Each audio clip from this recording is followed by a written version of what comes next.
Okay, so this is the first session of Grammar 4.0 and the topic of the discussion would be voice.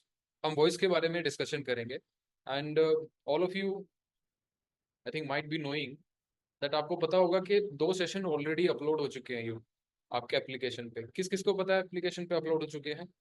These are the recorded sessions जो आप लोगों के लिए है, आप जिसको पहले देख सकते हो और बाद में आप क्वेश्चन कर सकते हो। एक क्विक कॉल करते हैं जल्दी से, किस किस ने वो सेशंस देखे हैं and how many of you found it useful? Okay, a little poll. Okay, a few a few have watched that those sessions. Okay, you find it useful also. अभी देखो, मैं रिकॉर्डेड सेशंस आपको इसलिए दे रहा हूँ. Okay, ये recorded session देने के पीछे रीजन ये है कि आप आराम से बैठ के उन सेशंस को एक बार पहले देख लीजिए, उसको इंटरनलाइज कीजिए, उन कॉन्सेप्ट को एब्जॉर्ब कीजिए, और जब हम शाम को जब लाइव क्लास करेंगे you will be in a position to ask. Otherwise अगर मैं लाइव पढ़ाऊंगा आपको, लाइव पढ़ाने में मुझे कोई प्रॉब्लम नहीं है, लेकिन आप क्वेश्चन शायद इतने अच्छी तरीके से ना पूछ पाओ, क्योंकि कोई डाउट राइज होने में आपके दिमाग में it will take some time. जब आप कोई प्रैक्टिस करने की कोशिश करोगे तो बाद में आपके दिमाग में कुछ डाउट आता है, वो लाइव सेशन में शायद ना आ पाए, और कुछ ऐसे डाउट होते हैं शायद आपके ऑन द स्पॉट ही वहीं पे सोल्व हो सकते हैं जब आप वो वीडियोस देखोगे, तो इसलिए वो फायदेमंद है. अदरवाइज यहाँ पे भी आपको कॉन्सेप्ट डील किया जाएगा. आज मैं क्या करता हूँ, पूरा कॉन्सेप्ट आपको पढ़ाता हूँ and the meanwhile I will also taking your doubts, right? Okay, so voice की अगर मैं बताऊँ, एवरी ईयर 1 और 2 क्वेश्चन आपके सीएफएफ एग्जाम में लगभग आते हैं. 1 या 2 क्वेश्चन आपके एग्जाम में आते ही आते हैं. तो आप लगा लीजिए इसकी 2 नंबर की औकात तो है पेपर 2 के अंदर. आउट ऑफ, अगर हम देखें 200 नंबर में से, तो इस पर्टिकुलर टॉपिक की जो औकात है वो है 2 नंबर. और ग्रामर में से 25 मार्क्स में से इसके 2 क्वेश्चन आ सकते हैं, हाईएस्ट हाईएस्ट 2 आ सकते हैं, और मिनिमम 0 कभी पूछा भी नहीं जाएगा, राइट? 2 क्वेश्चन मैक्सिमम औकात है और मिनिमम 0 है. कभी 1 भी पूछा जाते हैं, कभी 2 भी पूछे जाते हैं. बस इतना आपको पता होना चाहिए. हमें ये जरूर पता होना चाहिए हम जिस चीज को प्रिपेयर कर रहे हैं उसका वेटेज क्या है. ये इसका वेटेज रहा. प्लस ये कॉन्सेप्ट आप सीख लोगे, उसके बाद you can use this concept in your essay writing also. बहुत सारी ऐसी सिचुएशन आएंगी जहां पे आपको वॉइसेस यूज कर पाओगे आप एक्टिव टू पैसिव कन्वर्जन में, एसे राइटिंग में लेके आर्ग्यूमेंट राइटिंग में भी आपको मैं बताऊंगा कैसे यूज करना है, रिपोर्ट राइटिंग में भी मैं आपको बताऊंगा कैसे यूज कर सकते हो, and at the same time बहुत इंपॉर्टेंट चीज है वो है प्रेस से. ठीक है, जब आप प्रेस से लिख रहे होगे तो उसमें आप कैसे यूज करोगे, क्योंकि प्रेस से में हमें क्या करना पड़ता है, कंप्रेस करना पड़ता है पैसेज. और समटाइम्स आप देखोगे कुछ चीजें जो है पैसिव में होती है, कुछ एक्टिव में होती है. Sometimes when you change the voice of that particular sentence उसमें कंप्रेशन हो जाता है. एक तो वहां पे आप इसका वॉइस का यूज कर सकते हो प्रेस से में, राइट? तो हर एक जगह इसकी एप्लीकेबिलिटी है. Not only here, CDS exam में भी इसको यूज कर सकते हो. इन जनरल भी इंटरव्यू में भी आपकी हेल्प करेगा, क्योंकि आपकी स्पोकन जो आपकी लैंग्वेज है उसमें बहुत ज्यादा ये फायदे कर सकता है. ठीक है, one more thing, how many of you want to do a small introduction, कि हम दोनों, क्योंकि हम आपस में थोड़ा सा इंटरेक्शन कर लेते हैं कि आप कहाँ से हो, आपका कौन सा अटेम्प्ट है, ग्रामर में आपने क्यों ज्वाइन किया है, आपकी क्या एक्सपेक्टेशंस हैं, तो क्या चाहते हो हम इस बारे में थोड़ा डिस्कशन कर ले. If any of you want to start, कौन करना चाहेगा डिस्कशन सबसे पहले? ओके, मैं रैंडमली किसी को. Yes yes Amit, please. Sir, my name is Amit Yadav, and this was in 2024. This was my second attempt in grammar. I joined this batch because of the grammar question. Mostly, Okay. grammar is the biggest problem which I face. Okay, for you grammar is the biggest problem. और साथ में ही I would like to know कि अमित जी आप कहाँ से हो, किस स्टेट से हो, किस डिस्ट्रिक्ट से हो, और आपने एजुकेशन में क्या किया, मतलब ग्रेजुएशन में आपने क्या किया, बस इतना सा हम जरूर जानना चाहेंगे. सर मैं सर कैमरा ऑन कर सकते हैं या ऑफ रहने यस दूं? Yes yes please, you can on. मैं रहने वाला वैसे तो मैनपुरी साइड का हूँ, यूपी का. करेंटली अभी तो आगरा में हूँ, और समटाइम दिल्ली भी शिफ्ट हो जाता हूँ क्योंकि छोटे भाई, बड़े भाई और छोटे भाई के साथ. और ठीक है. ग्रेजुएशन में मैंने बीएससी कर रखी है स्टैटिस्टिक्स में, और ठीक है. करेंटली एमएससी कर रहा हूँ स्टैटिस्टिक्स में आगरा कॉलेज से. ठीक है, बहुत बेहतरीन. और ये आपका सीएपीएफ में सेकंड अटेम्प्ट रही. ठीक है, तो जल्दी से एक और इंट्रोडक्शन करते हैं. Want to do next? Alok, do you want to? अगर नहीं यस कोई सर. करना ओके आलोक बताइए, कहाँ से हो आप, ग्रेजुएशन में क्या किया, और कौन सा CFF का अटेम्प्ट है आपका, और ग्रामर कोर्स आपने क्यों ज्वाइन किया, कहाँ पे आपको प्रॉब्लम आ रही है? जैसे मैं बिहार से बिलोंग करता हूँ और ओके। पटना में रह के पढ़ाई कर रहा हूँ। हम्म 2024 में मेरा सेकेंड अटेम्प्ट था हम्म। और मैंने हिस्ट्री से सर ग्रेजुएशन किया है। हिस्ट्री से आपने ग्रेजुएशन किया, ठीक है। जी तो सर। हिस्ट्री के क्वेश्चन आपने देखे, इस साल हिस्ट्री के काफी क्वेश्चन आए थे CFF में, आपको क्या यस लग रहा सर। था, डिफिकल्टी लेवल कैसी थी? सर डिफिकल्टी लेवल हाई थी सर। ठीक है, जिसने हिस्ट्री में भी ऑनर्स किया है उसके लिए भी ये डिफिकल्ट लग रहा है ना? Yes sir. ठीक है, तो ग्रामर में आपने क्यों ज्वाइन किया, ग्रामर कोर्स में? सर ग्रामर का सर पोर्शन 25 नंबर का है सर, पेपर 2 में हम्म। मैं ज्वाइन किया और ये 25 में 25 आ सकता है अगर मेहनत सही ढंग से किया 25 जाए। में 25 आ सकते हैं, ऐसा आप सोचते हो?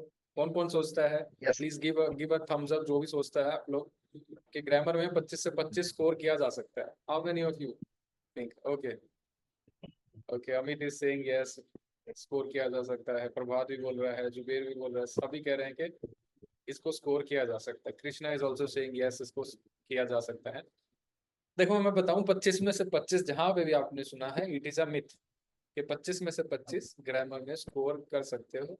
हालांकि ये स्कोरिंग सब्जेक्ट है, लेकिन इसमें 25 से 25 स्कोर करना मुझे नहीं लगता पॉसिबल है, क्योंकि ये सब्जेक्टिव है।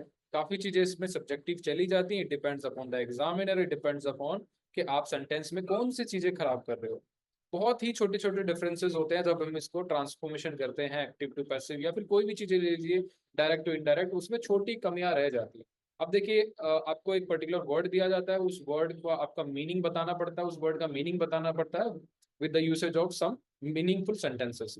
लेकिन कई बार क्या होता है, जब हम सेंटेंस बनाते हैं उसमें, तो वो मीनिंगफुल नहीं बन पाता एग्जामिनर की नजरों में। तो वो क्या करता है, उसमें 2 मार्क्स ना देके शायद आपको 0.5 दे दे। और किसी केस में ऐसे हो सकता है कि आपने अच्छा खासा सेंटेंस बनाया, लेकिन एग्जामिनर को उसमें मजा नहीं आया, तो फिर भी उसने एक ही मार्क्स दिया है। और ये ऐसे आपके 10 नंबर के होते हैं, ठीक है। 5 आपको ऐसे वर्ड दिए जाते हैं, या फिर ईडियम्स दी जाती हैं, या फिर फ्रेजेस दी जाती है, जिससे आपको एक मीनिंगफुल सेंटेंस बनाना है, राइट। ये 10 नंबर के होते हैं। तो 10 में से सपोज आपको मैक्सिमम 6 मिल जाएंगे, 7 मिल जाएंगे कभी कभी। 10 में से 10 मिलना मुझे लगता है काफी डिफिकल्ट है। बाकी चीजों में आप लेके आ सकते हैं, जब आपको डायरेक्शन दी जाती है कि आपको करेक्ट करना है, आपको दूसरे सेंटेंसेस में आपको डायरेक्शन दी जाती है कि आपको एक्टिव में कन्वर्ट करना है, आपको डायरेक्ट से इनडायरेक्ट करना है, आपको उसको इंटरोगेटिव फॉर्म में डालना है, अदर्टिव में डालना है, तब ठीक हो सकता है। लेकिन वो जो सेंटेंस फॉर्मेशन वाला है वो ट्रिकी है गाइस। ओके, चलिए।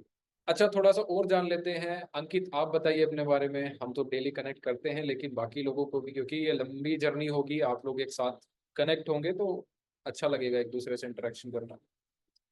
अंकित, इफ यू कैन टेल। नमस्कार सर। नमस्कार। सर मेरा नाम अंकित राज है, मैं झारखंड से बिलोंग करता हूं और मैंने अपनी schooling ICSE board Carmel convent school से कर रखी है और मैं ग्रेजुएट हूं सर इंग्लिश ऑनर्स में और अभी प्रेजेंटली मैं CSF में as a constable GD sir work कर रहा हूं। अभी मैं करेंटली पोस्टेड सर गुजरात में हूं। Ankit, this is interesting. You have done your graduation in English honors and English honors students से मुझे काफी सीखने को मिलेगा। हालांकि इंग्लिश ऑनर्स में क्या ग्रामेटिकल ऐसे सब्जेक्ट होते हैं जिसमें हम ग्रामर सीखते हैं, ऐसे कोई सब्जेक्ट है? ये सर इलेक्टिव पेपर्स में रहते हैं सर। इलेक्टिव पेपर्स, ठीक है। तो आपकी स्ट्रांग मिलेगी, आपकी प्रैक्टिस इसमें हो जाएगी, क्योंकि आप पेपर 2 के जो समाधान बैच है उसका भी पार्ट हो। तो may be you have joined it. क्या मुझे पता नहीं कि आपकी ग्रामर स्ट्रांग है नहीं है, पर फिर भी आपने इसमें ज्वाइन किया तो मुझे अच्छा लगा। ठीक है। जी सर। अमित, आप बताइए। अमित के जी साथ हो सर। गया क्या? हाँ, अमित जी बताइए। सर, हो चुका सर ओके। मेरा इंट्रोडक्शन। देन मैं आगे दे सकता हूँ अगर आप। नहीं नहीं नहीं नहीं। सर कल्पेश। मेरा एक हाँ एक हाँ, क्वेश्चन था सर। बोलिए। सर आप अपना इंट्रोडक्शन दे दीजिए, क्योंकि मैं फर्स्ट टाइम जुड़ा था आपसे 24 के अटेम्प्ट देने से पहले 3 मंथ पहले ठीक है, उस यूट्यूब के थ्रू। ठीक आप है, अपने बारे में थोड़ा बता दीजिए सर हम सब ठीक को। है। I will tell about myself in the end of the video. वैसे ये मिस्ट्री रहेगी तो ठीक है। आप मेरे बारे में इतना ओके जानिए कि सर। मैं ओके सर। मतलब पढ़ाता क्या हूँ, और वो पढ़ाने में आपको, वो सीखने में आपको मजा आ रहा है नहीं आ रहा है, समझ में आ रहा है नहीं आ रहा है, वो ज्यादा रेलिवेंट है। अगर मैं ये बताऊं कि मैं 50 चीजें ये करता हूँ, तो उसमें मैं आपको इन्फ्लुएंस नहीं करूंगा। मैं इन्फ्लुएंस आपको ये करूंगा, जो चीजें मैं डील कर रहा हूँ वो चीजें आपको फायदेमंद मिल रही है नहीं मिल रही है, I will not tell anything. ठीक है। आप मुझसे प्राइवेटली बात कर सकते हो, लेकिन ये जो चीजें हैं मे बी पब्लिकली जाएंगी तो बहुत सारी चीजें हो जाएंगी। चलो कोई नहीं। अच्छा, तो हाँ, तो यस प्रभात, आप बताइए। Yes, you can unmute yourself Prabhat. Sir मेरा नाम प्रभात यादव है सर, मैं हम्म। यूपी के कांसगंज से बिलोंग करता हूँ। ठीक है, और सर मैंने बीएससी कर रखी है केमिस्ट्री, ठीक है। और 2025 वाला सर मेरा पहला अटेम्प्ट होगा। Okay, you are in library, I can understand. मैं आपको फर्दर क्वेश्चन नहीं पूछूंगा, right? Okay okay Prabhat. Sir. So लगभग स्टूडेंट जो हैं दे आर फ्रॉम बिहार और यूपी, तो ये वाली बैच जो है मैक्सिमम आप लोग इस एग्जाम की तैयारी कर रहे हैं। ठीक है Prabhat, so thank you for connecting with us. अब कल्पेश आप बताइए। Hello sir. सर मैं Yes, महाराष्ट्र से बिलोंग करता हूँ। ओके, और मेरा ये 2025 का लास्ट अटेम्प्ट है। मैं ओबीसी कैटेगरी का स्टूडेंट हूँ। ठीक है। और मैंने इंजीनियरिंग कर रखी है, इलेक्ट्रॉनिक्स इंजीनियरिंग। 2020 का पास आउट है, लेकिन ड्यू टू वेरियस मतलब वो अदर एग्जाम्स की प्रिपरेशन में इस पर ज़्यादा फोकस नहीं कर पाए। ठीक है Kalpesh, we have a similarity. I am also a engineer and from the same branch electronics and communication engineering मैंने भी की है, तो इस पे हम we are on the same page। ठीक है, तो इसमें मैं आपकी हेल्प कर सकता हूँ when you reach the interview stage कि आपको किस तरह के इलेक्ट्रॉनिक्स से क्वेश्चन, पॉसिबल क्वेश्चन जो है पूछे जा सकते हैं। ठीक है, उसमें I will be your help, right? Okay, yes sir, thank you. Thank you. तो शोभित आप बताइए। ठीक है, शायद इन तक मेरी आवाज नहीं जा रही है, तो हम आज का लेसन जो है स्टार्ट कर लेते हैं। देखिए वॉइस का मैंने आपको बता दिया वेटेज क्या है। वेटेज इसका 2 नंबर है मैक्सिमम, और कम से कम एक तो ये आएगा, और कई बार नहीं भी आ सकता है। और मैंने आपको उसका यूज बता दिया कि इसका यूज कहाँ कहाँ पे हो सकता है। It can be also useful in your essay writing, argument writing, précis के अंदर भी कंप्रेस करने में यू कैन यूज इट। लेकिन मैक्सिमम यूसेज जो होता है कंप्रेशन का, जब हम प्रेसे लिखते हैं, वो सबसे ज्यादा ट्रांसफॉर्मेशन ऑफ सेंटेंसेस आपके काम आते हैं, जिसमें हम ट्रांसफॉर्मेशन करते हैं सेंटेंसेस का, राइट? डायरेक्ट से इनडायरेक्ट, इनडायरेक्ट से direct, simple to complex, complex to simple. सबसे ज्यादा कंप्रेशन उसी में होता है। ठीक है, अब हम देखते हैं, let's see what is a voice. Voice क्या होती है, राइट? वॉइस जो होती है, हम एक्टिव टू पैसिव और पैसिव टू एक्टिव तो हमें इतना तो पता है ये वॉइस होती है, लेकिन इसमें ये भी आपको चीज समझनी पड़ेगी जो कि बहुत बहुत इंपॉर्टेंट ये है कि जब हम वॉइस एक्टिव के बारे में बात करते हैं, वॉइस जब एक्टिव होती है उसमें जो सब्जेक्ट होता है वो ही डूअर होता है। वही क्या होता है, डूअर। लेकिन इन पैसिव सेंटेंस जो सब्जेक्ट होता है वो नॉट डूअर होता है, मतलब उसमें सब्जेक्ट उस पर्टिकुलर वर्ब का डूअर नहीं है। ठीक है, अब देखिए, look at this first example, they will do the work। अब दे क्या है, इसमें सब्जेक्ट है, विल यहाँ पे मोडाल हो गया, डू यहाँ पे मेन वर्ब होगी, द वर्क क्या हो गया, ऑब्जेक्ट हो गया। अगर मैं इसमें बताऊं आपका ये कौन सी वॉइस है, दिस इज एन एक्टिव। और ये नीचे वाला देखो, the teacher has punish the boy, ये भी आपकी एक्टिव है क्योंकि इसमें बी की फॉर्म नहीं है कहीं पे भी, राइट? तो दो चीजें इसमें ध्यान से देखिए आप। चलिए, तो एक बार से हम दोबारा से स्टार्ट कर लेते हैं क्योंकि ड्यू टू सम डिसरप्शन में भी सही से ना हो पाया। देखिए, एक्टिव और पैसिव तो आपको समझ में आ गया, जिसमें सब्जेक्ट जो है वो डूअर है। कभी भी ऐसा नहीं होता कि जिसमें सब्जेक्ट आपको दे दिया वो डूअर ही होगा। डूअर कौन होता है, जो एक्टिवली उस वर्ब को काम कर रहा होता है। अब इसमें देखिए पहला sentence, they will do the work, बहुत रॉकेट साइंस नहीं है, वॉइस जो है आसान है। They will do the work, they यहाँ पे दे क्या है, सब्जेक्ट भी है, और क्या है, इसका डूअर भी है। किसका, डू वर्ब का। इस वर्ब का डूअर हो गया ये द वर्क। अब इसके बाद देखिए, देयर आर सर्टेन वर्ब्स जो कि होते हैं ट्रांजिटिव, और एक होती है इंट्रांजिटिव। ये दो कंसेप्ट आपको सबसे इंपॉर्टेंट है जो समझने पड़ेंगे। कौन सी वर्ब ट्रांजिटिव होती है, कौन सी इंट्रांजिटिव होती है, और कौन सी वर्ब का हम कन्वर्जन कर सकते हैं एक्टिव टू पैसिव। ये सबसे इंपॉर्टेंट चीज है अभी इस लेक्चर की। देखिए, ट्रांजिटिव वर्ब अगर आप लोगों का हिंदी मीडियम रहा होगा तो शायद आपके लिए थोड़ा सा मुश्किल है, लेकिन ये वर्ड आपको याद होने चाहिए, ट्रांजिटिव वर्ब और non transitive verb. Transitive verb वो होती है जो कि एक्शन कैरी करती है, और नॉन ट्रांजिटिव वर्ब वो होती है जो कि जिसके अंदर कोई एक्शन नहीं होता, no action in that particular verb. ठीक है, और जिस वर्ब के अंदर एक्शन नहीं होता माय डियर फ्रेंड्स, हम उसका पैसिव नहीं बना सकते। जिस वर्ब के अंदर एक्शन होता है उसी का पैसिव बनेगा, राइट? अब इस केस में देखिए, there are certain verbs, do, punish, ये दो वर्ब हैं जो कि दोनों ट्रांजिटिव हैं। इनका हम क्या कर सकते हैं, पैसिव में कन्वर्जन बहुत आसानी से कर सकते हैं। अब देखिए, जैसे मैंने किया, ये सेंटेंस आपके सामने है, the work will be done by them, इसका पैसिव आपको दिख रहा है, the boy has been punished by the teacher. ये दो मैंने आपको एक्टिव सेंटेंस बनाए दिखाए थे, इसका हमने कन्वर्जन कर दिया। अब देखो समझो, मैं बहुत इंटरेस्टिंग चीज आपको बता रहा हूँ, ये कन्वर्जन होता क्या है एक्टिव टू पैसिव। जैसे पैसिव में कन्वर्ट करने के लिए आपको एक चीज चाहिए, बी की फॉर्म प्लस वर्ब की थर्ड फॉर्म, बस ये आपके दिमाग में सेट हो गया, तो उसके बाद आप कभी भी कन्वर्जन कर सकते हो। क्या आपको चाहिए? जब भी आप पैसिव में कन्वर्ट करोगे माय डियर फ्रेंड्स, आपको एक ही चीज चाहिए, बी की फॉर्म प्लस वर्ब की थर्ड फॉर्म। और बी की फॉर्म होती क्या है? इज, एम, आर, ये आपका प्रेजेंट इंडेफिनिट टेंस में यूज होता है।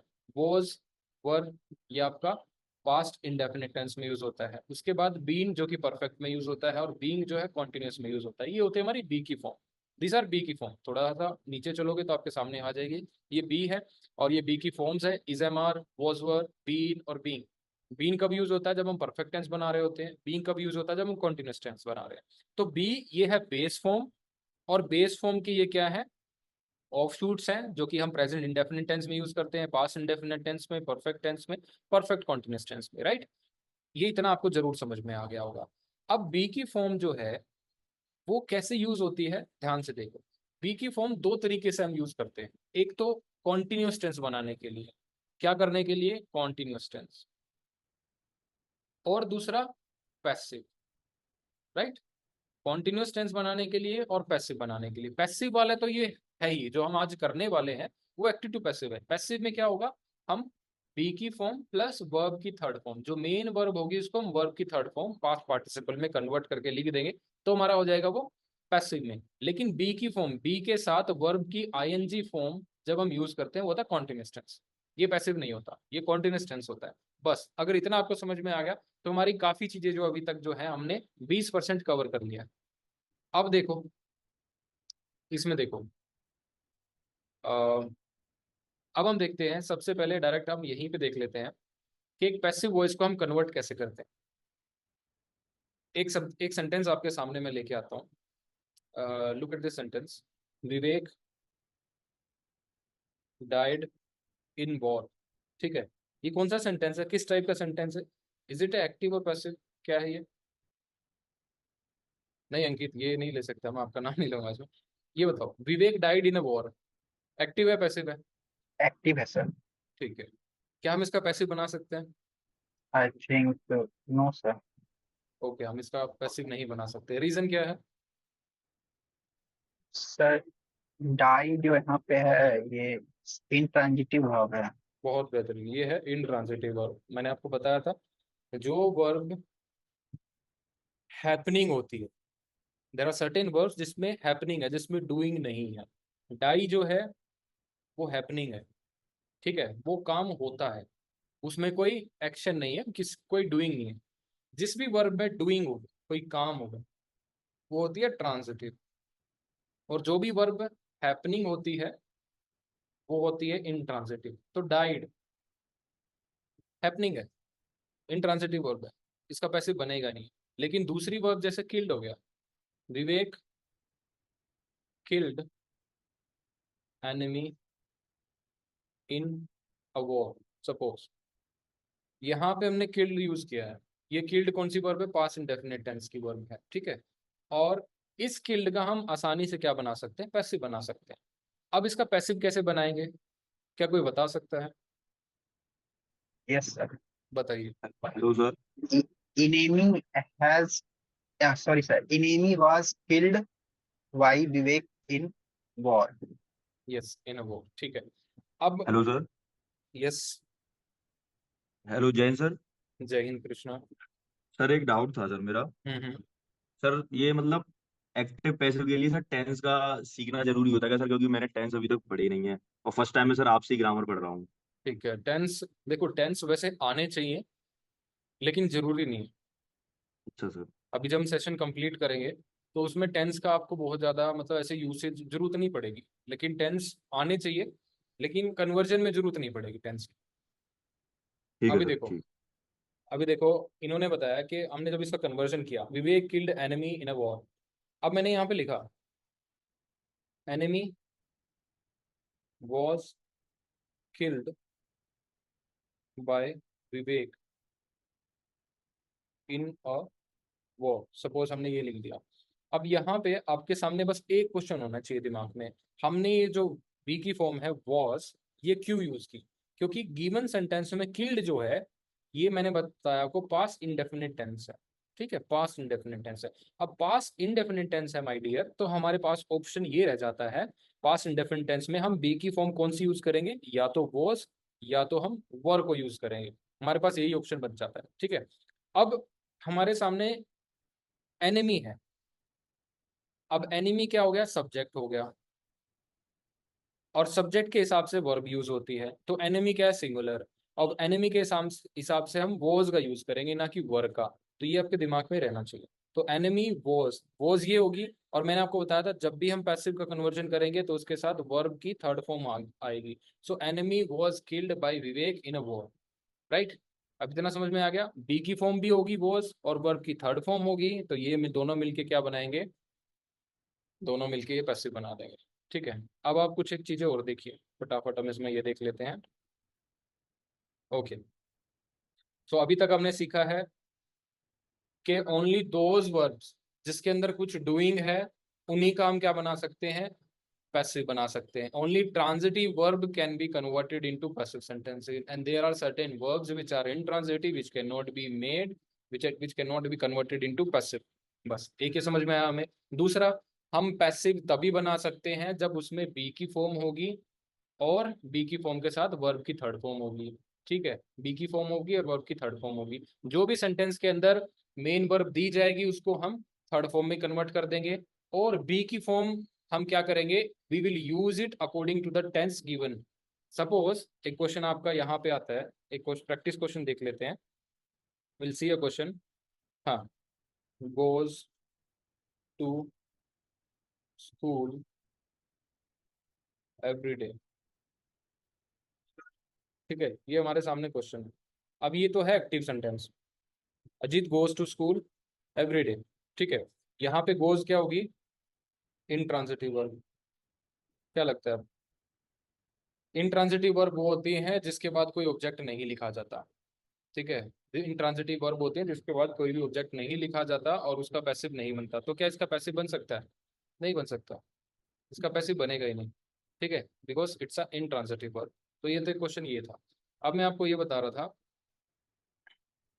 अब मैं आपको ये बता रहा था कि किसी भी क्वेश्चन के अंदर हम कैसे आइडेंटिफाई करते हैं कि उसके अंदर टेंस कौन सा है, क्योंकि ये सबसे इंपॉर्टेंट चीज है। कोई भी क्वेश्चन आपके सामने होगा उसमें आपको ये जरूर पता होना चाहिए कि उसके अंदर टेंस कौन सा है। उस टेंस को आइडेंटिफाई करके आप बी की फॉर्म ड्राइव करोगे कि बी की फॉर्म कौन सी यूज होगी, ठीक है। बी की form is am are use होगी, या फिर वॉज वर यूज होगी, या फिर be in perfect tense use होगी, या फिर be in continuous tense use होगी। ये बहुत इंटरेस्टिंग है, ठीक है। जो भी गिवन सेंटेंस में जो भी आपको एक्टिव सेंटेंस दिया जाएगा उसमें जो भी टेंस है, सपोज उसमें टेंस दिया गया है पास्ट इंडेफिनिट टेंस, या फिर प्रेजेंट कॉन्टिन्यूअस टेंस, या फिर प्रेजेंट परफेक्ट टेंस, आप टेंस नहीं चेंज करोगे जब भी आप उसको किस में कन्वर्ट करोगे, पैसिव में। Tense will remain the same, only what will change, voice. Tense वही रहेगा, वॉइस चेंज होगी, ठीक है। अच्छा, तो ये दोनों चीजें आपको समझ में आ गई। अब हम देखते हैं, देयर आर सर्टेन थिंग्स जो आपके दिमाग में आनी चाहिए कि बी की फॉर्म कहाँ कहाँ पे यूज होती है। अगर मैं बताऊं, बी की फॉर्म इन्फिनिटिव में भी यूज होती है, मोडाल्स में भी यूज होती है, फ्यूचर इंडेफिनिट टेंस में। पहला एग्जांपल देखिए, it does not like to be punished. यहाँ पे बी की फॉर्म कहाँ पे है, इन्फिनिटिव में। अगर आप लोगों को नहीं पता इन्फिनिटिव क्या होता है, मोडाल्स क्या होते हैं, फ्यूचर इंडेफिनिट क्या होते हैं, मैं बताता हूँ। इन्फिनिटिव क्या होता है, टू प्लस वर्ब की बेस फॉर्म। इन्फिनिटिव क्या होता है, टू प्लस वर्ब की बेस फॉर्म। अगर मीटिंग एंड हो जाएगी तो सेम लिंक से ज्वाइन कर लेना। टू प्लस वर्ब की बेस फॉर्म को इन्फिनिटिव बोलते हैं। और इन्फिनिटिव का पर्पस क्या होता है, इन्फिनिटिव हम यूज क्यों करते हैं सेंटेंस में, टू शो पर्पस। क्या करने के लिए, पर्पस। जैसे इसमें लिखा गया है, he does not like to be punished, he does not like what. अगर मैं क्वेश्चन करूं, he does not like what, तो आंसर आएगा आपका टू बी पनिश्ड। तो टू बी क्या हो गया, इन्फिनिटिव। टू के साथ मैंने बेस फॉर्म लिखी है, ये जो बी है it is a base form, ठीक है। अगर मैं प्रेजेंट इंडेफिनिट की बात करूं बी की फॉर्म का, तो मैं दोबारा बता चुका हूं आपको, इजएमआर होता है और उसके बाद वॉजबर होता है और ग्रीन होता है और बीइंग होता है। तो ये है आपकी बेस फॉर्म। और इन्फिनिटिव काम क्या करता है? टू शो पर्पस, ठीक है, तो इसमें भी यूज होता है। मोडाल्स क्या बताते हैं? Intention, modals intention. ये छोटी छोटी चीजें हैं, याद रखोगे लास्ट तक ये क्या होगी, आप उन डॉट्स को कनेक्ट कर पाओगे। अभी कोई भी वर्ड्स का मतलब ना समझ में आया मुझसे पूछ लेना, sir what is infinitive, what is modals and what is this indefinite tense, right. तो मोडाल्स मैं आपको बता दूं, ये बताते हैं इंटेंशन, मूड, बेसिकली इंटेंशन और मूड, ये मोडाल। तो मोडाल होते कौन कौन से हैं? विल हो गया, शेल हो गया, कुड हो गया, वुड हो गया, नीड हो गया, डेयर हो गया। ये क्या है आपके? ये मोडाल्स है, these are called as modals, जो कि क्या बताते हैं? मूड और इंटेंशन, राइट। सेकंड क्वेश्चन देखिए, मोडाल का क्या है? एग्जांपल है the young person should be taught good manners. अब यहाँ पे शुड क्या है? मोडाल। उसके बाद हमने क्या किया है? बी की फॉर्म यूज की है, बी, क्योंकि देखिए जब भी हम मोडाल्स के साथ वर्ब की क्या कौन सी फॉर्म यूज होती है? Base form. वर्ब की कौन सी फॉर्म होगी? बेस फॉर्म यूज होगी, ठीक है। मोडाल्स के साथ जब भी कोई भी वर्ब यूज करोगे बेस फॉर्म में आएगा। सपोज मैं लिखूं आई विल गो देयर, ठीक है, तो विल ये हो गया मोडाल, उसके साथ मैंने वर्ब की बेस फॉर्म लिखी है गो। अगर सपोज यहाँ पे होता ही गोज देयर, लेकिन यहाँ पे मैंने सिंगुलर वर्ब का यूज किया है क्योंकि सब्जेक्ट यहाँ पे क्या है? सिंगुलर, और मैंने वर्ब यहाँ पे क्या लिख दी? सिंगुलर। सपोज ऐसे होता ही विल गो देयर, तो यहाँ पे वर्ब क्या है? बेस फॉर्म के अंदर है, विल क्या है? मोडाल। मोडाल के साथ जब भी वर्ब यूज करोगे वो बेस फॉर्म में आएगी, इररिस्पेक्टिव ऑफ सब्जेक्ट कौन से नंबर का है, सिंगुलर है प्लूरल है, कोई उससे उसका कोई मतलब नहीं है, वहां पे बेस फॉर्म ही आएगी। अब सेकंड क्वेश्चन पे आते हैं, the young person should be taught. अब यहाँ पे पर्सन्स है, this is a plural number, right, लेकिन यहाँ पे हमने मोडाल यूज कर लिया शुड, उसके साथ वर्ब आएगी आपकी बेस फॉर्म में, जो कि हमने बी को यूज कर लिया है, और हालांकि ऑक्सिलरी वर्ब है।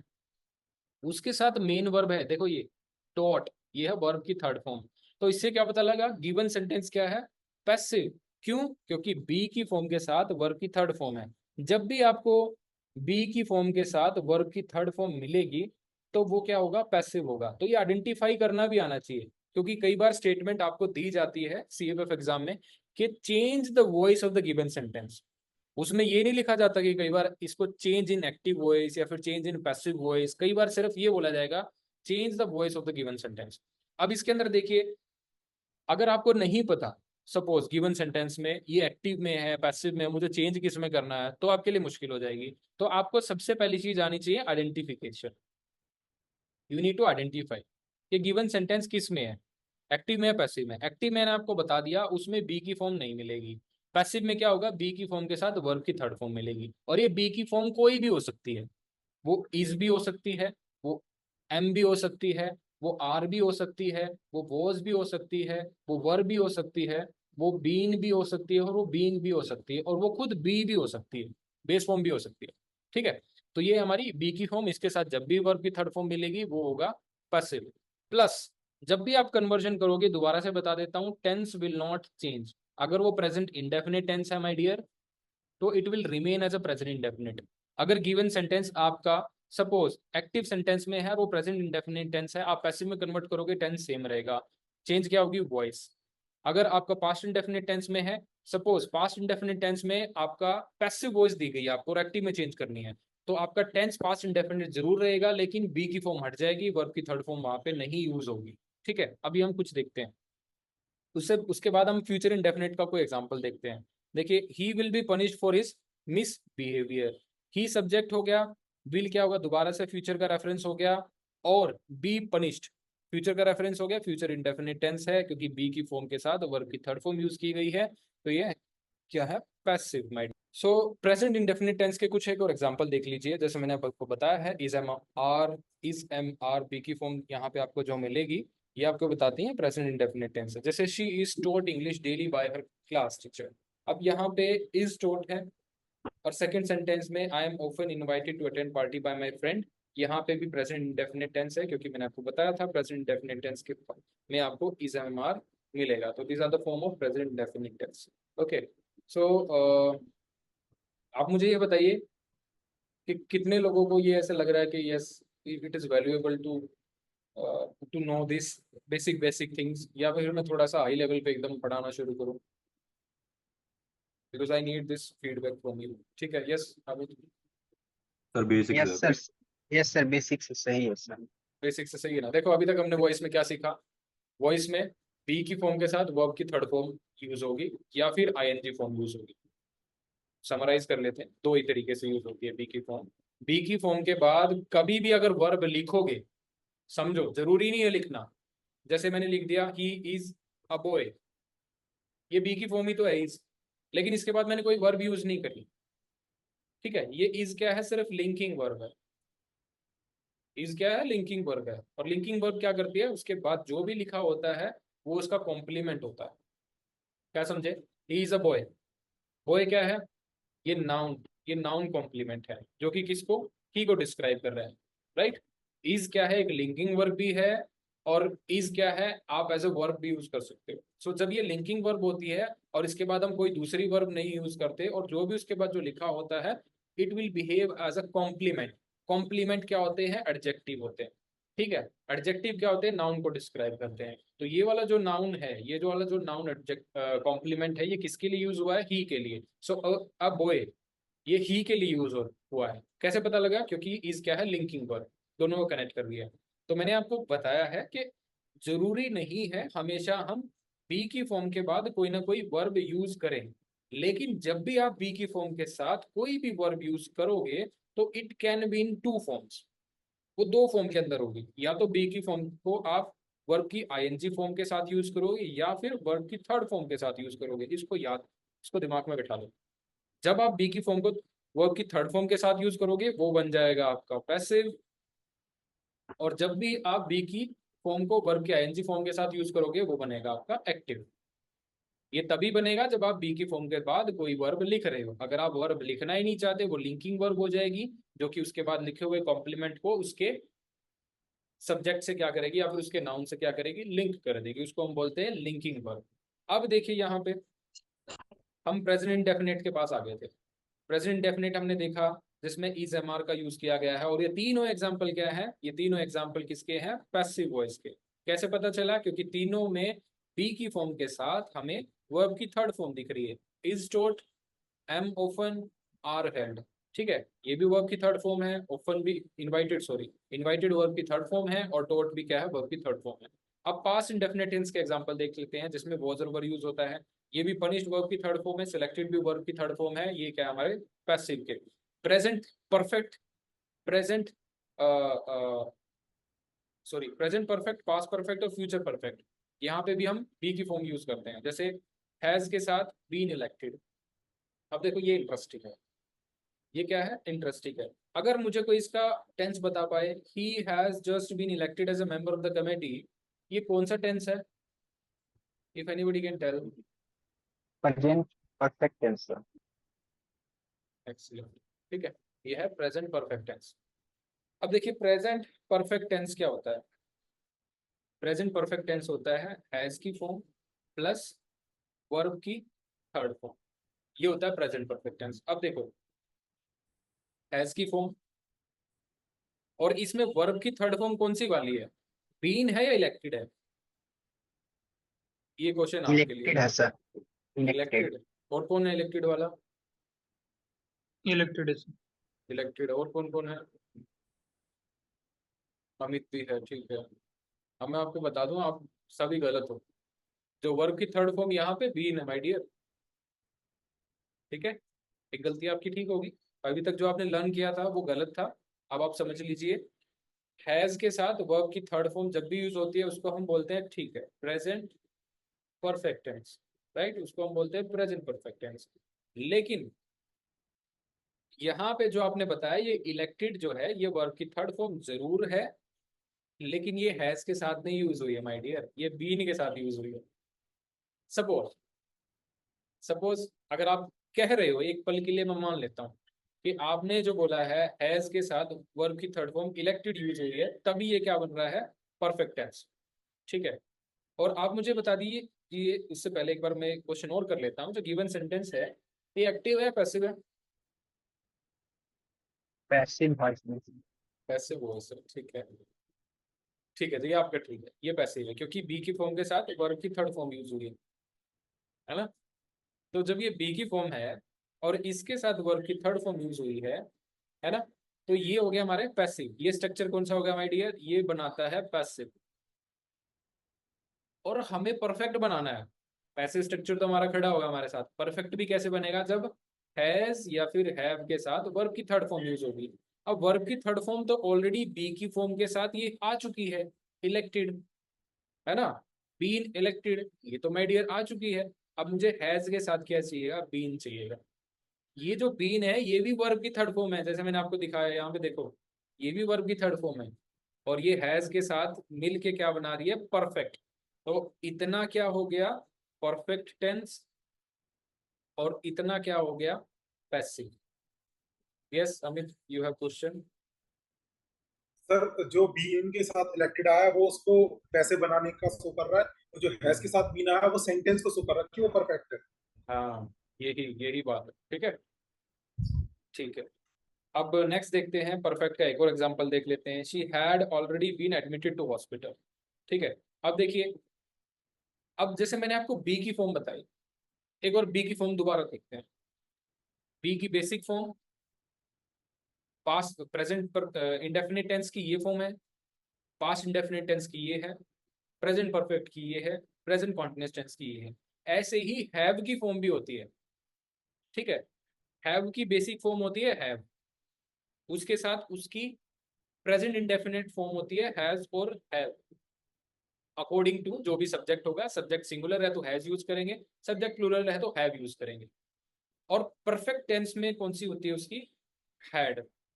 हैव की फॉर्म बता रहा हूँ दोबारा से, हैव की फॉर्म बेसिक होती है हैव, प्रेजेंट इंडेफिनिट टेंस में होती है हैज और हैव, हैड होती है परफेक्ट, राइट, हैड होगी आपकी परफेक्ट, और सॉरी हैड आपकी पास्ट इंडेफिनिट टेंस भी होगी, परफेक्ट भी क्या होगी, हैड।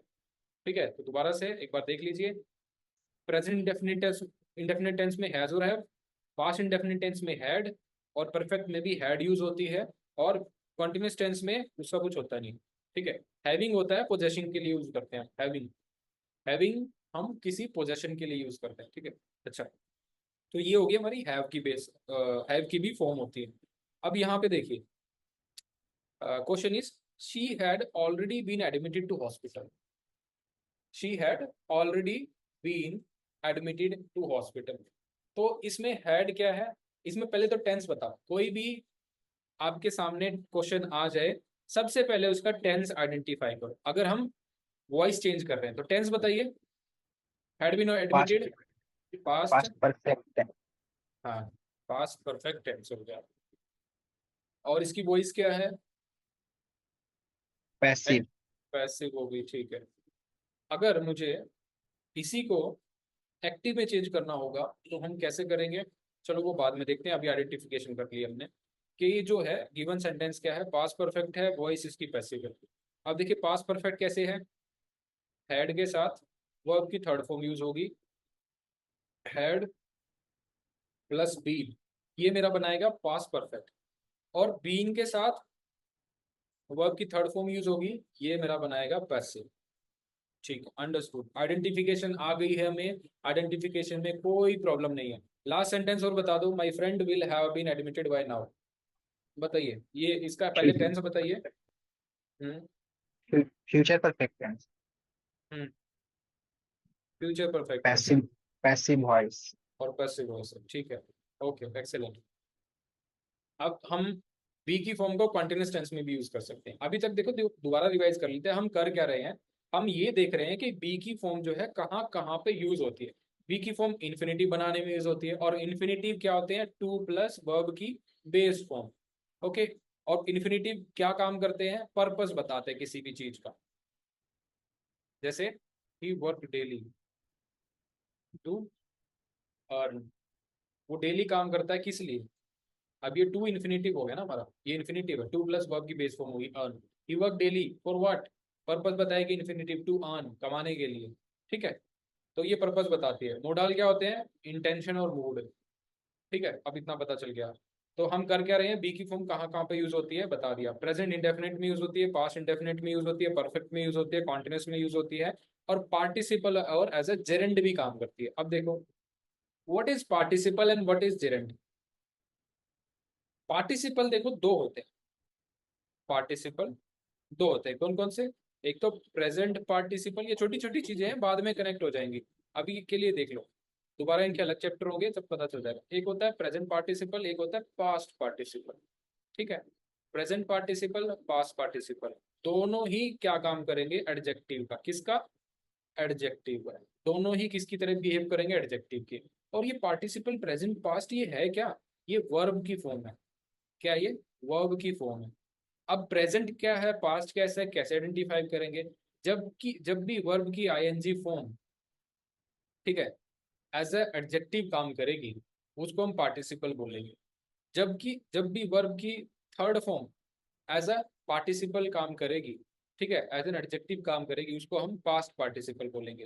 ठीक है, पार्टिसिपल क्या है? एज एन वर्ब की जो फॉर्म एडजेक्टिव की तरह काम करती है। याद रखो, वर्ब की कोई भी फॉर्म जो कि एडजेक्टिव की तरह काम करती है उसको हम पार्टिसिपल बोलते हैं। और पार्टिसिपल दो तरह के होते हैं, प्रेजेंट पार्टिसिपल और पास्ट पार्टिसिपल। ठीक है, प्रेजेंट पार्टिसिपल को आइडेंटिफाई कैसे करोगे? वर्ब आईएनजी फॉर्म में होगी वो प्रेजेंट होगी, और वर्ब जब भी थर्ड फॉर्म में होगी और वो एडजेक्टिव की तरह काम कर रही है वो पास्ट पार्टिसिपल होगी। अब फर्क और क्या है? अगर वर्ब की ING form as a participle है उसको हम प्रेजेंट पार्टिसिपल बोलते हैं, और वर्ब की थर्ड फॉर्म अगर एज ए एडजेक्टिव काम कर रहे हैं उसको पास्ट पार्टिसिपल बोलते हैं। लेकिन किसी सेंटेंस में आपको करके दिखाता हूं, जैसे एक सेंटेंस है, एन अमेजिंग स्पाइडरमैन, अंडरस्टैंड? ठीक है, एन अमेजिंग स्पाइडरमैन। अब जैसे मैं, ये आप दिमाग में रखना, मैंने ये टर्म आपके सामने लिख दिया है। अगर मैं इसको इस तरह से लिखूं, ही इज अ अमेजिंग पर्सन, एक ही है आपके सामने, ठीक है, ही इज अ अमेजिंग पर्सन, और मैं बोल लूं यू आर अमेजिंग। ठीक है, अब इस केस में देखो पहले वाला an amazing Spiderman, an article हो गया जो कि स्पाइडरमैन के लिए यूज हुआ है, हालांकि ए आर्टिकल होना चाहिए था, ए अमेजिंग, लेकिन यहाँ पे आ गया ना, एडजेक्टिव आ गया, तो उसके लिए शायद एन यूज करेंगे। लेकिन उसको छोड़ दो, अभी आर्टिकल की क्लास नहीं है, अभी क्लास है वॉइस की, और उसमें मैं आपको क्या सिखा रहा हूँ? पार्टिसिपल। ठीक है ना, काफी अलग सा है। वॉइस की क्लास में आपको पार्टिसिपल सिखा रहा हूँ, लेकिन सीख लो। स्पाइडरमैन हो गया आपका नाउन, उसके साथ लिखी है एक वर्ब आईएनजी फॉर्म में अमेजिंग, जो कि एक्टिव पार्ट, जो कि आपकी प्रेजेंट पार्टिसिपल है। ठीक है, जो कि प्रेजेंट पार्टिसिपल है। अब प्रेजेंट पार्टिसिपल का फंक्शन क्या है ये सीखो। अभी तक मैंने आपको पार्टिसिपल बताया दो तरीके हैं, प्रेजेंट और पास्ट। जब वो प्रेजेंट पार्टिसिपल होता है तो वो क्या बताता है? उसके अंदर जिसके लिए भी यूज हुआ है वो उसका एक्टिव डूअर है। रिमेंबर द टर्म, वो उसका क्या है? एक्टिव डूअर है। थोड़ी सी टफ होती जा रही है आपके लिए। एक्टिव डूअर का मतलब है स्पाइडरमैन जो है वो अमेज कर रहा है लोगों को। It is the one by showing his stunt, जो भी वो करता है, जाला फेंक के, बिल्डिंग एक से उधर कूद के, तो इट इज अमेजिंग इसलिए क्योंकि when people see Spiderman doing दो स्टंट्स तो पीपल गॉट अमेज। तो यहाँ पे स्पाइडरमैन क्या है? एक्टिव डूअर है, इसीलिए पार्टिसिपल कौन सा यूज हुआ है? Present participle. ठीक है, अब इसके अंदर देखिए, he is an amazing person, person noun हो गया, अमेजिंग एडजेक्टिव हो गया, क्योंकि पर्सन को डिफाइन कर रहा है। अगर मैं क्वेश्चन करूं व्हाट काइंड ऑफ पर्सन, तो आंसर आएगा अमेजिंग। अगर मैं क्वेश्चन करके देखूं what kind of person he is, answer आएगा अमेजिंग पर्सन। तो जब व्हाट काइंड ऑफ से जब आप क्वेश्चन करोगे उसका आंसर जो भी आएगा, अगर आंसर आपको मिल रहा है तो उस केस में, अगर आपको आंसर मिल रहा है तो एडजेक्टिव है, अगर आपको आंसर नहीं मिल रहा तो एडजेक्टिव नहीं है। आपने क्वेश्चन किया what kind of person he is, answer आ गया अमेजिंग, क्योंकि यहाँ पे लिखा हुआ है, तो इज ये क्या हो गया? आपका एडजेक्टिव हो गया। अब देखो, ये तो बात थी, आर यू फॉलोइंग मी ना? How many of you are following? Yes sir. ठीक है, ओके, आप मुझे फॉलो कर रहे हो। अब देखो, प्रेजेंट पार्टिसिपल तो हमने सीख लिया, अब पास्ट पार्टिसिपल देखते हैं। ये चीजें जब आप पढ़ोगे ना, कोई भी बुक उठाओगे तो उसमें आप रिलेट कर पाओगे। जैसे एस्टोनिश्ड, पीपल। ठीक है, अगर मैं आपके सामने लिखूं, बाय सम एक्सपेरिमेंट, साइंटिस्ट ने कुछ एक्सपेरिमेंट किया एंड पीपल गोट एस्टोनिस्ड, उससे लोग क्या हो गए, एस्टोनिस्ड हो गए। मतलब क्या बोलते हैं उसको हिंदी में, एस्टोनिस्ड को? आश्चर्यचकित, हाँ भौंचक्का।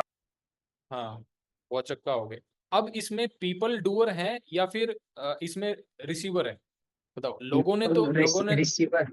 रिसीवर है ना? हाँ, तो इसीलिए ये वर्ब की थर्ड फॉर्म है जो कि as a past participle use होती है।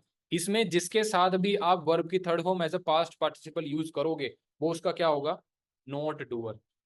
Here people are not astonishing any, मतलब किसी और को, they are getting astonished by some experiment by the scientist. तो यहाँ पे वर्ब की थर्ड फॉर्म क्या होगी, ये आपकी पास्ट पार्टिसिपल होगी। तो इतना पता चल गया, प्रेजेंट पार्टिसिपल में वो एक्टिव डूअर होगा जिस नाउन के साथ आप लिखोगे, पास्ट पार्टिसिपल में जिस नाउन के साथ आपने लिखा वो रिसीवर होगा, उसको डूअर नहीं होगा। ठीक है, अब आ जाइए। तो पार्टिसिपल का मैंने आपको कंसेप्ट बता दिया। अब जिरंड देखिए, पार्टिसिपल भी वर्ब की फॉर्म है जो कि एज एडजेक्टिव काम कर रही है, जिरंड भी वर्ब की फॉर्म है जो कि एज ए नाउन काम कर रही है माय डियर। किसका काम कर रही है, नाउन।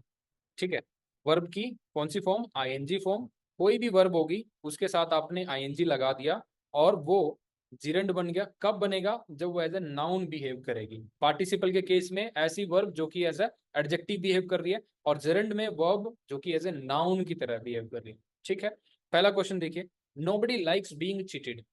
अब चीटेड वर्ब होगी, उसके साथ बीइंग क्या हो गया, ये पार्टिसिपल हो गया। ठीक है, the murderer escaped being hanged, उसको लटकाया गया। ठीक है, being the murderer, being hanged. ठीक है, ये मर्डरर के लिए यूज हुआ है, ये उसकी स्टेट को बता रहा है, बीइंग हैंग्ड। ओके, तो ये भी क्या होगी, आपकी पार्टिसिपल होगी। I saw her being taken to hospital. ठीक है, हाँ जी अमित, क्वेश्चन है आप। सर ये एस्केप्ड का यहाँ पे मतलब क्या है? बीइंग हैंग्ड से पहले जो एस्केप्ड यूज हुआ वो एस्केप्ड, समझ में नहीं आया। हाँ ठीक है, ठीक है, एस्केप्ड वर्ब है my dear. The murderer subject, उसके बाद एस्केप्ड मेन वर्ब है जो कि पास्ट इंडेफिनिट टेंस है, वर्ब की सेकंड फॉर्म यूज हुई है। और बीइंग हैंग्ड, यहाँ पे आप देखोगे हैंग्ड क्या है, वर्ब की थर्ड फॉर्म। ठीक है, और बीइंग क्या होगी आपकी, ये आपकी बीइंग जो है आईएनजी फॉर्म होगी। ठीक है, बीइंग क्या होगी, आईएनजी फॉर्म।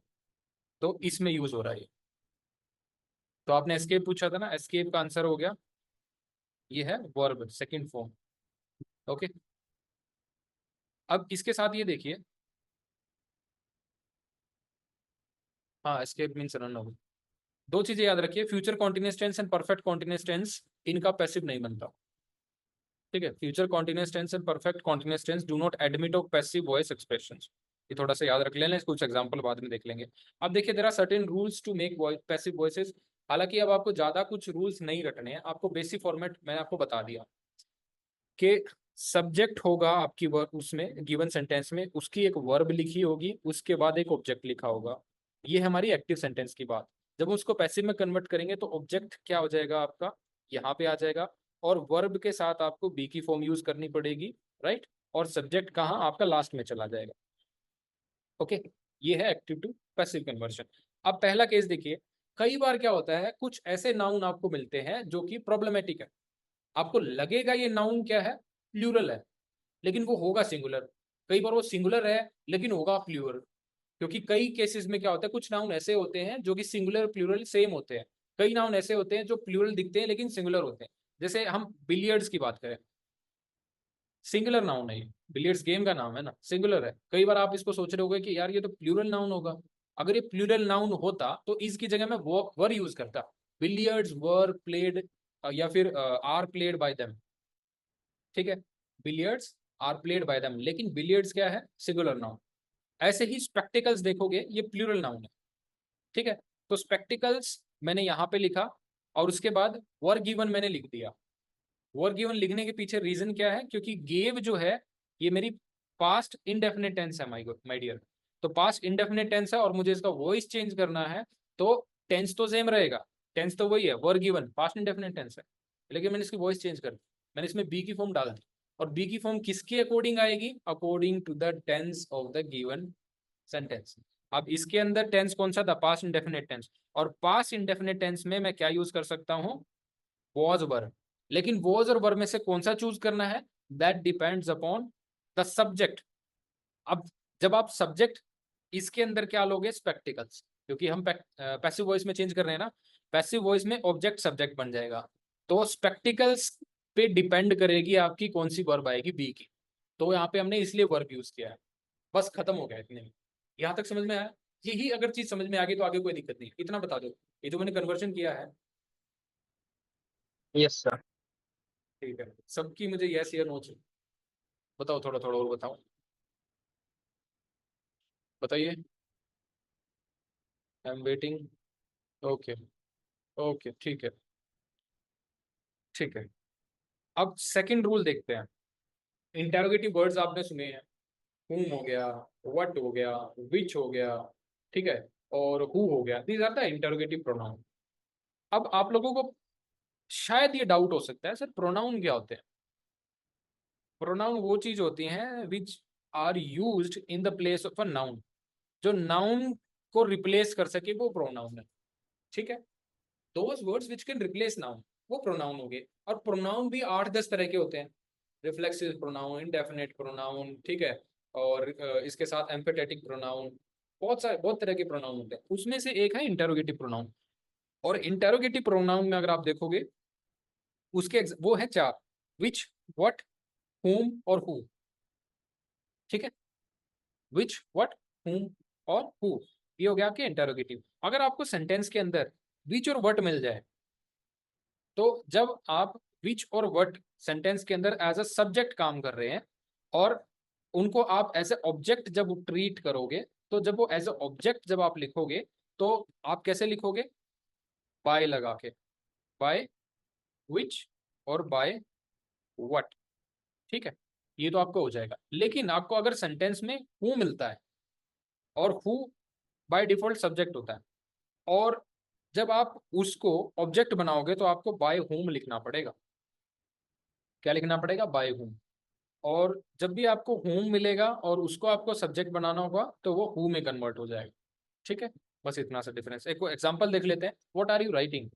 यहाँ पे व्हाट क्या है, सब्जेक्ट है, उसके बाद बी की फॉर्म लिखिए आर। और मैंने आपको बताया था बी की फॉर्म अगर वो लिंकिंग वर्ब नहीं है, और उसके बाद कोई भी वर्ब यूज हो रही है, वो 2 फॉर्म में होगी, या तो इंडेफिनिट में और या फिर कॉन्टिन्यूस में, ठीक है, या तो इंडेफिनिट में होगी या फिर कॉन्टिन्यूस में होगी। देखो, व्हाट आर यू राइटिंग, यहाँ पे राइटिंग जो है कॉन्टिन्यूस फॉर्म में है, बी की फॉर्म के साथ आईएनजी फॉर्म आ गई है, ठीक है, वो आईएनजी फॉर्म में आ गई है, तो ये मेरा कॉन्टिन्यूस टेंस है। मुझे इसको क्या करना है, मुझे कॉन्टिन्यूस टेंस तो रखना ही है, लेकिन मुझे इसको पैसिव में कन्वर्ट करना है।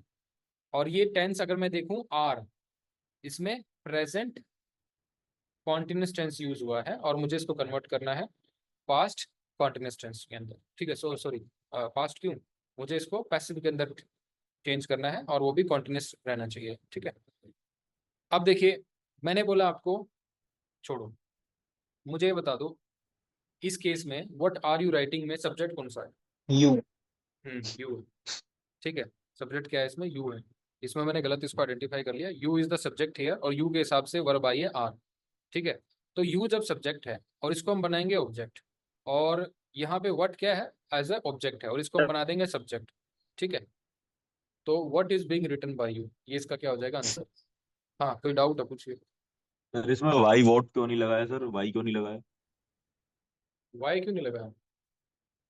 जी सर। नहीं, देखो, हाँ, आपके चलो क्वेश्चन बहुत बेहतरीन है। जब देखिए, हमने बाय इसलिए नहीं लगाया क्योंकि व्हाट और विच यहाँ पे सब्जेक्ट नहीं है। इसमें जैसे लिखा है, व्हेन व्हाट और विच, जब हम उसको एज ए सब्जेक्ट यूज करते हैं, तो व्हाट और विच का कन्वर्जन हो जाता है बाय व्हाट में। लेकिन यहाँ पे गिवन सेंटेंस में सब्जेक्ट तो यू है, और व्हाट ऑब्जेक्ट है, ठीक है। व्हाट क्या है, यहाँ पे ऑब्जेक्ट है, तो हमने व्हाट को एज ए सब्जेक्ट यूज कर लिया, क्योंकि जब हम उसको एज एन व्हाट को, जब हम इसको एज ए सब्जेक्ट यूज करेंगे, तो ये व्हाट ही रहेगा, ठीक है। तो समझ में आ गया, ओके। अब सेकंड केस में देखिए, व्हाट मेक्स यू एंग्री। इस केस में बताइए सब्जेक्ट क्या है, what makes you angry. What है सर इसमें सब्जेक्ट। इसमें सब्जेक्ट व्हाट है, कैसे आइडेंटिफाई कर पा रहे हो कि उसमें सब्जेक्ट व्हाट है और उसमें यू था? सर अगर यू रहता सब्जेक्ट तो मेक्स की जगह मेक यूज होता, और हम्म, उसमें उसमें यदि व्हाट रहता सब्जेक्ट तो उसके साथ इज आता, हाँ क्योंकि व्हाट है singular noun, singular pronoun sir. हाँ, देखो ये डाउट आ रहा और है, ठीक है मैं बता देता हूँ। अब देखो दोबारा से एक बार मैं बता देता हूँ। कोई भी इंटरोगेटिव सेंटेंस जो होता है, सपोज इंटरोगेटिव सेंटेंस में सब्जेक्ट से पहले आप क्या यूज करते हो, हेल्पिंग वर्ब, और उसके बाद मेन वर्ब, ठीक है। सब्जेक्ट से पहले आप हेल्पिंग वर्ब यूज करोगे और उसके बाद मेन वर्ब यूज करोगे। लेकिन ये होता है इंटरोगेटिव, हम सेंटेंस उसको बना सकते हैं without usage of any interrogative word. Interrogative word such as which, what, who, right, इनका बिना यूज करे हम इंटरोगेटिव सेंटेंस बना सकते हैं, ठीक है। लेकिन इस केस में देखिए, हम सब्जेक्ट से पहले हेल्पिंग वर्ब लिख रहे हैं तो ये भी इंटरोगेटिव बनाता है। लेकिन हम इंटरोगेटिव वर्ड का यूज करके भी हम क्या बना सकते हैं, इंटरोगेटिव सेंटेंस। इंटरोगेटिव वर्ड का यूज करके भी इंटरोगेटिव बना सकते हैं, और without using of any interrogative word with the help of a helping verb before the subject we can also make an interrogative sentence। ये चीज इंपॉर्टेंट है। अगर ये चीज समझ में आ गई तो आपका जो क्वेश्चन है कि कब बाय व्हाट लिखना है, कब व्हाट लिखना है, तो ये समझ में आ जाएगा। तो मैंने बोला आपको इंटरोगेटिव दो तरीके से बनता है, या तो हम इंटरोगेटिव सेंटेंस, इंटरोगेटिव वर्ड उसमें लिखें तब इंटरोगेटिव बनेगा, या फिर हम सब्जेक्ट से पहले हेल्पिंग वर्ब को लगा दें तब भी इंटरोगेटिव बनेगा। पहले केस में देखिए, व्हाट आर यू राइटिंग, यहाँ पे यू क्या है, सब्जेक्ट, उससे पहले आर क्या है, हेल्पिंग वर्ब, और राइटिंग क्या है, मेन वर्ब, बचा हुआ क्या है, व्हाट। अगर आप आंसर देखोगे, देखो अगर मैं आपसे बोलूं what are you writing Rohan, तो आंसर आएगा बुक। मैंने बोला what are you writing, answer आ गया बुक। तो बुक क्या है, ऑब्जेक्ट। बुक क्या है, ऑब्जेक्ट, और किसको बता रहा आंसर, और किसका है, व्हाट का।